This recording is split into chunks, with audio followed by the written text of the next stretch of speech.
यहाँ रहना नहीं है कभी किसी को निगरानी है। तारा रोने लगी, बेटा मेरी बात सुन ले। तो रोहितास बोले मैया मेरी माता की मेरी बिगड़ने लगी जबान, राम राम कही रोहितास नहीं छोड़े अपने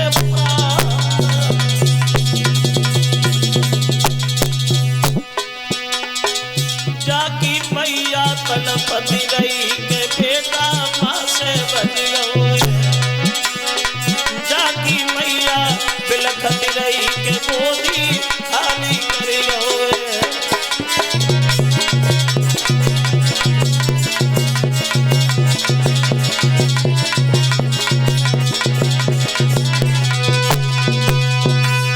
खत्म हो गया रोहितास अपनी माँ की गोदी में। श्रोता बंधुओं, और जब रोहितास खत्म हो गया तो तारा पछाड़ खा के गिर गई। अब मैं कहाँ जाऊं बेटा, तेरे अलावा मेरा कौन है दुनिया में। रो रही है वो दुखिया माँ अपने बच्चे की लाश के पास बैठकर। तो मालिन आके समझाने लगी है बहन रोए ने, अब रोने के अलावा तेरे जीवन में बचाई क्या है। पूरी जिंदगी पड़ी है रोने के लिए। तेरे बच्चे को सर्प ने डसा है, जितनी जल्दी हो सके उतनी जल्दी अपने बच्चे का संस्कार कर दे तारा। देखिए उस दुखिया माँ के पास इतना पैसा नहीं था जो अपने बच्चे की लाश ढकने के लिए कफन भी खरीद लेती। तो तारा रोने लगी, बोली बेटा जब तेरा जन्म हुआ था तो मैंने लाखों की दौलत यूं ही दान में दे दी, तो आज इतना भी नहीं है जो तुझे ढकने के लिए कफन भी ले लूं, मैं क्या करूं। अंत में मजबूर होकर के वो माँ वहां आदि साड़ी थारी मातनी लला को कफन बनाओ, बोले की कुमर की लाश अगारी को जन कदम बलाओ।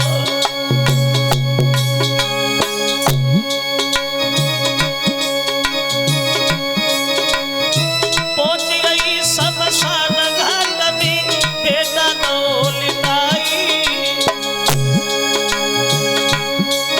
अरे पहुंच गई शमशान घाट में बेटा को लिटाई।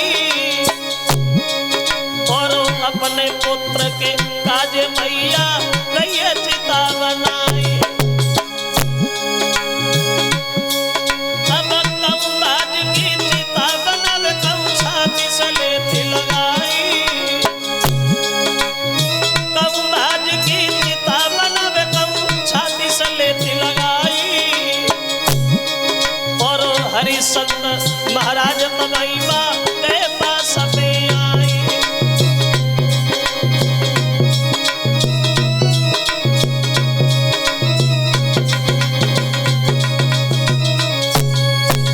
कहने का मतलब है भक्तों, आदि सारी फारी बच्चे को ढक लिया, चली है वो मां मरघट, चिता बना रही है, रोती भी जा रही है।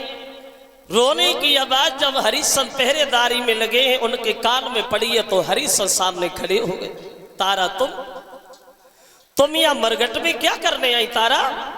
बच्चे की लाश देगी तो हरिश्चंद्र पछाड़ खा के गिर गए। तारा ये कैसे होगा, रोहितास मर गया।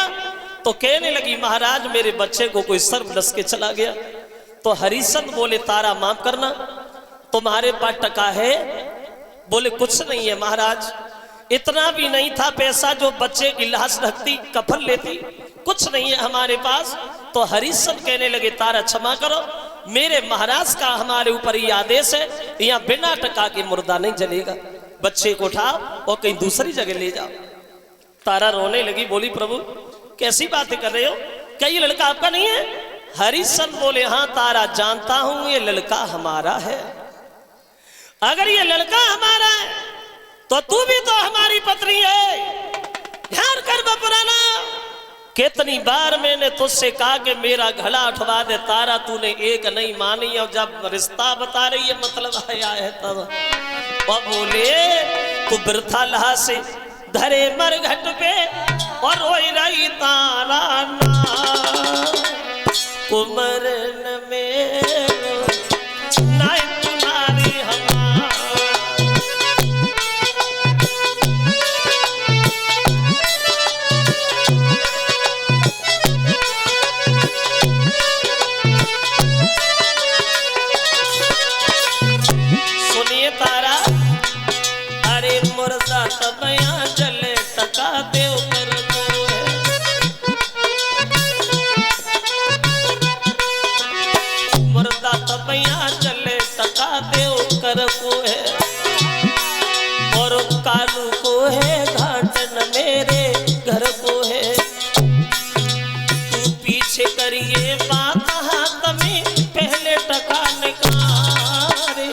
कुमरन मेरो नयनारी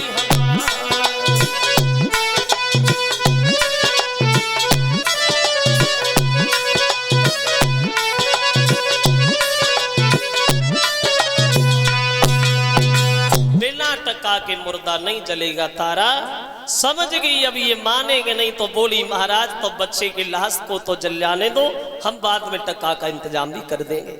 देखो रोहितास की लाश जिस समय मां रखी गई है तो हरिश्चंद्र और तारा बेहोश हो गए बच्चे की याद में, और होश आया तो हरिश्चंद्र वही बात फिर दोहराते तारा हमें टका चाहिए। तो बोली अब तो मैं जहां से दिखाई देता हूं वहां से ले लो श्रीमन। देखिए कलश वाली कन्याएं खड़ी हो जाइए। इतने पागल थे धर्म में दीवाने हरिश्चंद्र, टका के बदले में आधी साड़ी जो तारा पहने है वो आधी साड़ी खींच ली, नग्न हो गई तारा। तो गांव से मंदिर में बेहोश होके गिर गई। अब तारा बेहोश है। विश्वामित्र ने देखा मौका बढ़िया है, लाए खेल और खेल देता, हमारा क्या जा रहा है। अब भागे, एक मुर्दा बच्चे को उठा लाए, तारा के पास लिटा दिया, होठों से खून लगा करके गांव की गलियों में आवाज लगाई। सुना गांव के लोगों, और बोले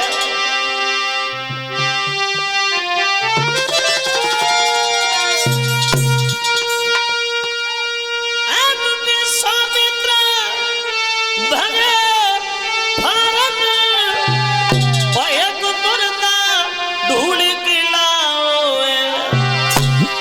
और रानी के पास भलिता करके होठन से खून लगाओ।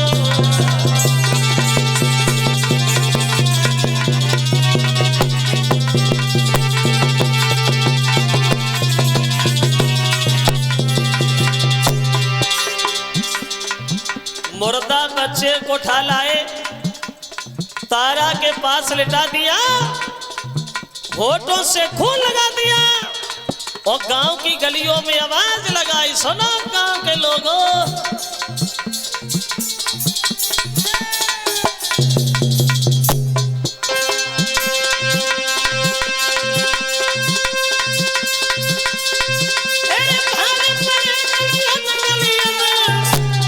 सबको ये वचन सुनाओ। एक डायनी आई गई, मंदिर में बन लला काऊ को आओ है।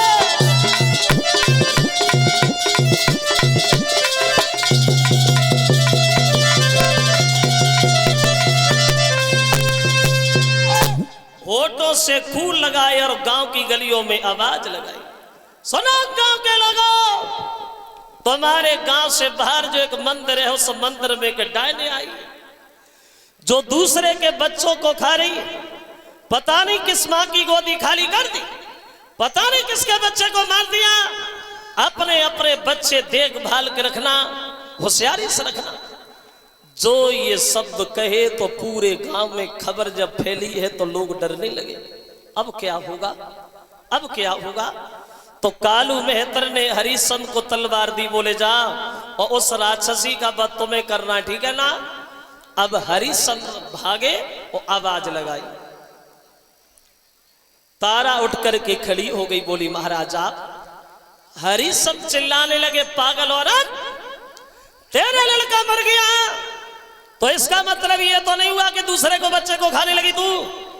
तो कहने लगी प्रभु मुझे नहीं पता ये छल हमारे साथ किसने किया है, क्या मैं ऐसा कर सकती हूँ। हरिश्चंद्र कहने लगे तारा मैं अच्छी तरह जानता हूं तुम ऐसा नहीं करोगे, लेकिन मेरे महाराज का हुक्म है, मैं तुम्हें मारने आया हूं तारा। तो तारा रोने लगी, बोली प्रभु तो अब देख क्या रहे हो, मार ही दो, क्योंकि ये दुख से भरी जिंदगी मुझसे जी नहीं जाती। अगर तुम्हारे हाथ से मेरा वध हो गया तो मेरा परलोक सुधर जाएगा। श्रीमन हमें आप मार दीजिए। देखिए दांती पीस की राजा ने तलवार अरे चलाई,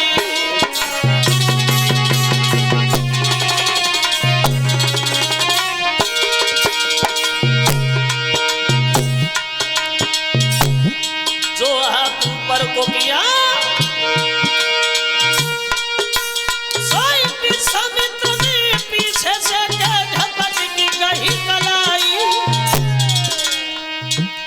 जैसे ही हाथ ऊपर उठाया, विश्वामित्र ने पीछे से कलाई पकड़ ली। ठहर जा हरिश्चंद्र,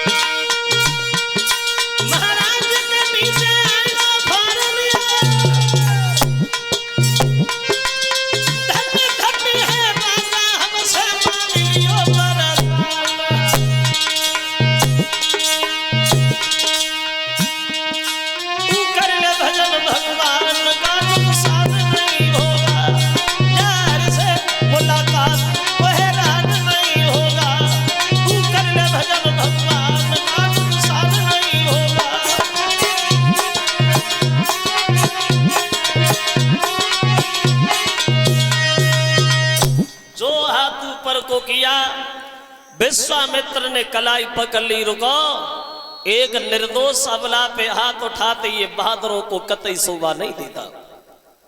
हरिश्चंद्र ने देखा तो पहचान लिया, तुम मेरा राज्य छीन के बर्बाद कर दिया, इधर घूम रहे हो। बोले कुछ नहीं हुआ हरिश्चंद्र, कुछ नहीं हुआ। वशिष्ठ ने छाती से लगा लिया, धन्य है मेरे लाल, मुझे पता था कि तुम मर जाओगे लेकिन धर्म को पीठ नहीं दिखाओगे। अब हरिश्चंद्र और रानी को कुछ समझ नहीं आ रहा, तो विश्वामित्र नहीं समझाया। सुनो महाराज, जब तुमने वरुण का यज्ञ नहीं कर पाया तो हमारी तुम्हारे गुरु से बहस हो गई, इसलिए हमने तुम्हारी जांच की। हरिश्चंद्र बोले जांच? और इतनी कठिन जांच? ए महाराज, तुमने हमारी जांच की वो तो बढ़िया है, लेकिन ऐसी जांच करने के लिए कलयुग में मन जाना, बिना अपमान हुए नहीं बचोगे, झोली पकड़ के फाड़ दी जाएगी। बोले कलयुग में तुम्हारे जैसे भक्त ही नहीं होंगे जिनकी कोई जांच हो। तो पत्नी बोली क्या इस जांच में मेरा लड़का भी मर गया? नहीं। आवाज लगाई, रोहतास सबके बीच पहुंच गया। तीनों प्राणियों को वो कहानी एक सपने की भांति याद बनी रही। अयोध्या आए, रोहतास को राजा बनाया और पति और पत्नी विमान पर बैठ करके सीधे स्वर्ग धाम के लिए प्रस्थान करते हैं। बोलिए भक्तवत्सल भगवान की। इस तरह से मुसीबतों का सामना और अंत में भगवान की गोद में बैठने के लिए स्थान प्राप्त हुआ हरिश्चंद्र को। इससे साफ जाहिर ये होता है कि सत्य परेशान हो सकता है, लेकिन सत्य की कभी पराजिति नहीं होगी, सत्य कभी पराजित नहीं हो सकता। तो ये तो थी सूर्य वंश की कथाएं। अब सूर्य वंश की कथा में थोड़ा विराम देते हैं। अब देखते हैं चंद्र वंश में किस तरह से हमारे भारत देश में और भारत देश के नगर मथुरा में भगवान यादवेंद्र सरकार योगी राज कृष्ण का अवतार हुआ। कन्हैया के जन्म के बारे में देखें। जिस चंद्र वंश की कथा को सुनने से इंसान के जन्म जन्म के पाप नष्ट हो जाते हैं, उसी चंद्र वंश में देखें किस तरह से भगवान कन्हैया आए, किस तरह से अवतार हुआ मथुरा की जेल खानों में भगवान यादवेंद्र सरकार योगी राज कृष्ण का। बहुत सुंदर कथा।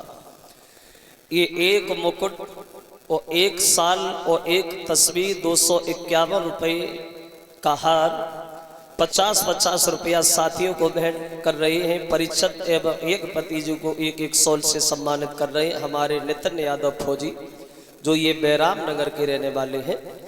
और नितिन यादव फौजी की तरफ से जो ये सम्मानित किया गया है। और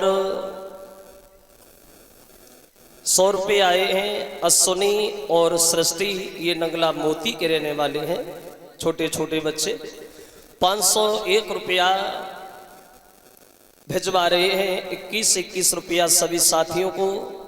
ये पंकज यादव, सनौब राम बरन यादव, ये अमूल इंचार्ज बैराम नगर, उनकी तरफ से 121 रुपया ये भोजराज सिंह फौजी, ये गोड़ा के रहने वाले हैं। और 100 रुपया सभी साथियों को आए हैं। और 20-20 रुपया कलश वाली कन्याओं को एक एक टिफिन भेंट किया। ये अनमोल यादव, ये भी बैराम नगर के रहने वाले हैं। और 50-50 रुपया सभी साथियों को, 500 रुपया हमारे करीब आए हैं। और एक एक टिफिन सभी कलश वाली बहनाओं को, ये ओम शिव ज्वेलर्स से, ये बरखरिया, उनकी तरफ से। और 100 रुपया भिजवा रहे हैं हमारे पास 50-50 रुपया सभी साथियों को, ये श्रीमान नेकराम सिंह, ये आलोक के नाना जी। और 100 रुपया हमारे पास आए हैं 50-50 रुपया साथियों को भेंट किए इंद्रेश सिंह यादव परिषद महाराज जी की तरफ से। ये 100 रुपया हमारे पास और 50-50 रुपया सभी साथियों के करीब आए हैं। भगवान दीर्घ आयु देता रहे, समाज में सम्मान की प्राप्ति होती रहे। बोलिए भक्तवत्सल भगवान की। आओ कन्हैया के जन्म के बारे में देखें, उससे पहले एक लाइन का छोटा सा कीर्तन हो जाए। सब लोग बोलेंगे ताली बजाते हुए।